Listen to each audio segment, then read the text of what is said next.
साथियों नमस्कार, बहुत बहुत स्वागत है आपका हमारे YouTube चैनल कलरव टीवी में।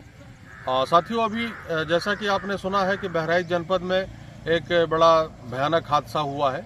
आइए हम आपको बताते हैं इस हादसे के अंदर की जो है स्टोरी, इनसाइड स्टोरी हम आपको बताते हैं। तो वहाँ पे क्या हुआ कि डीजे पर गाने बज रहे थे, मुस्लिम आबादी थी वहाँ पर। लोगों को लगा कि गाना आपत्तिजनक है तो उन्होंने गाना बंद कराने के लिए लीड निकाल लिया, प्रयास किया, गाना बंद कराने का प्रयास किया। इस पर जो विसर्जन में शामिल लोग थे वो भड़क गए, तो उन्होंने और जोर से गाना बजाना शुरू कर दिया और अपना भगवा झंडा लहराना भी शुरू कर दिया। तब तक बगल में पड़ोसी की छत पे 2-3 युवक आते हैं और एक उसमें से भगवा झंडा खींच करके नीचे फेंक देता है और उसके बाद बवाल शुरू हो जाता है। फिर उधर से कुछ पत्थर फेंकने के भी या ईंट जैसी कोई चीज़ फेंकने का भी विजुअल प्राप्त हुआ है। इसके बाद फिर जो मृतक है रामगोपाल मिश्रा, वो छत पर चढ़ करके और हरे रंग के झंडे को खींचता है। झंडा खींचने के प्रयास में उस छत की रेलिंग भी गिर जाती है और इसी दौरान उसको गोली मार दी जाती है।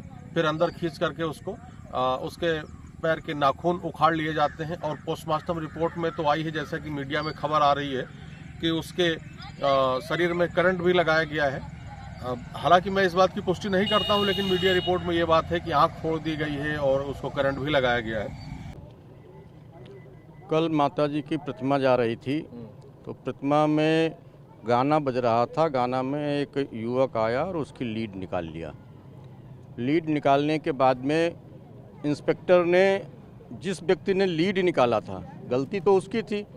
हमारा मौलिक अधिकार है, हम जा रहे हैं माता जी को लेकर के जा रहे हैं, भक्ति का गाना बज रहा है तो उसको तो कोई रोक नहीं सकता है। उसको उठा करके ले जाना चाहिए थाने पे, कोई समस्या न होती। हिंदुओं पे लाठीचार्ज कर दी गई।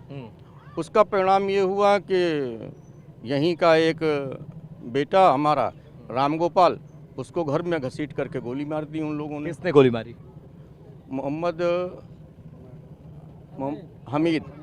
हमीद के लड़के ने अच्छा। गोली मारी और गोली ही नहीं मारी, पैर के नाखून तक के उखाड़ लिए। और उसके बाद भी पुलिस घर के अंदर नहीं गई। उसका भाई दूसरे घर से कूद करके गया है तो लाश निकाल करके लेकर के आया है। और इसके बाद में अस्पताल में हम लोग गए, अस्पताल में उसकी डेथ घोषित हुई।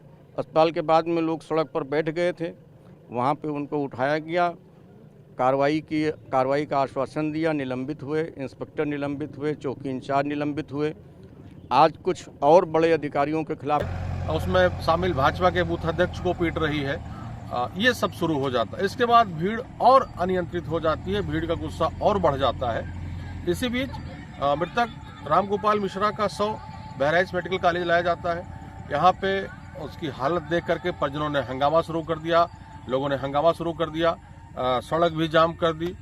इस बीच सक्रिय विधायक महसी के जो स्थानीय विधायक हैं सुरेश्वर सिंह जी पहुंचते हैं और किसी तरह समझा बुझा करके मामले को शांत करते हैं। अगले दिन जब शव को लोग ले जा रहे होते हैं तो जिस तरीके से जघन्य रूप से इस व्यक्ति की, रामगोपाल मिश्रा की हत्या की गई है, इसको देख करके लोगों का गुस्सा सातवें आसमान पर पहुंच जाता है। भीड़ अनियंत्रित हो जाती है और आगजनी शुरू हो जाती है। कई दुकानों में आग लगा दी जाती है।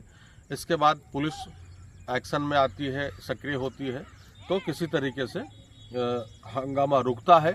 और इस बीच परिजनों ने अंतिम संस्कार से इनकार कर दिया कि हम डेड बॉडी का अंतिम संस्कार नहीं करेंगे। फिर विधायक जी सुरेश्वर सिंह जी समझाते बुझाते हैं तो लोग मान जाते हैं और अंतिम संस्कार होता है। इस बीच हिंसा बढ़ जाती है, बहराइच में बवाल बहुत ज़्यादा हो जाता है।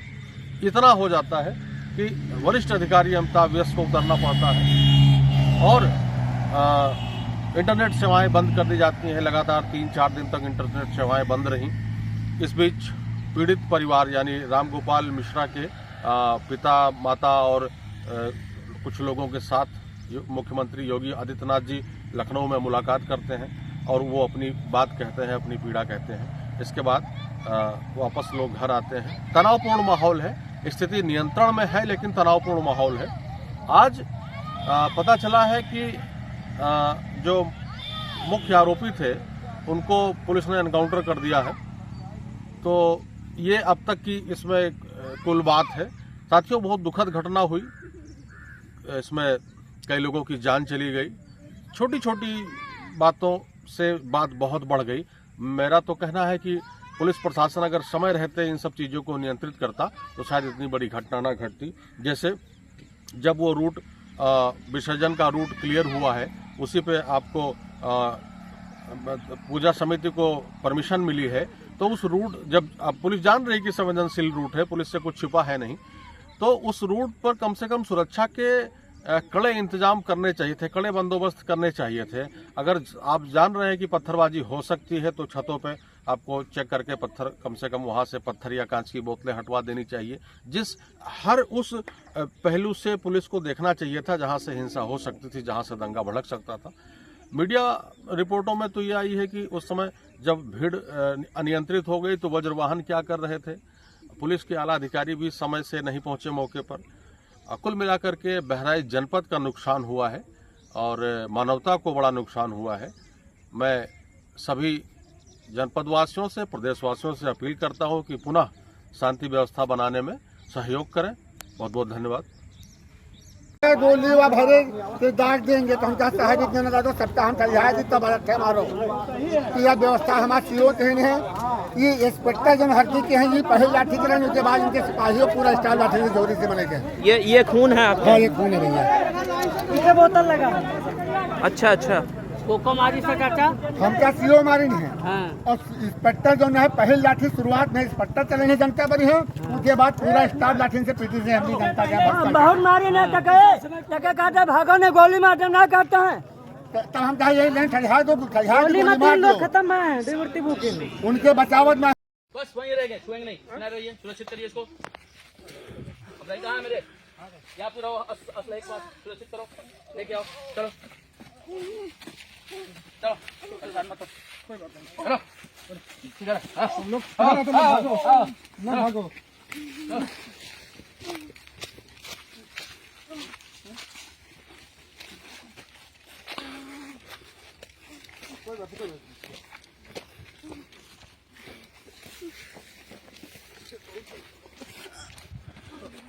नहीं भागना चाहिए, गलत काम कर रहे हो तुम, पुलिस के ऊपर हमला कर रहे हो।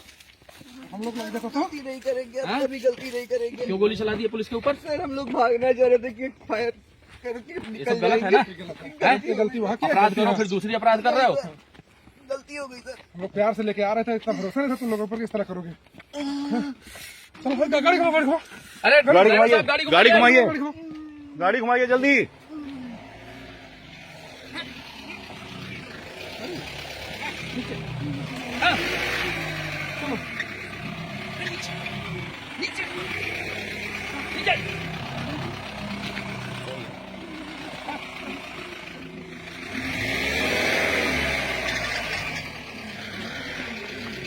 मैं बहराइच के वानागंज की रहने वाली हूँ। मेरा मायका महाराजगंज में है।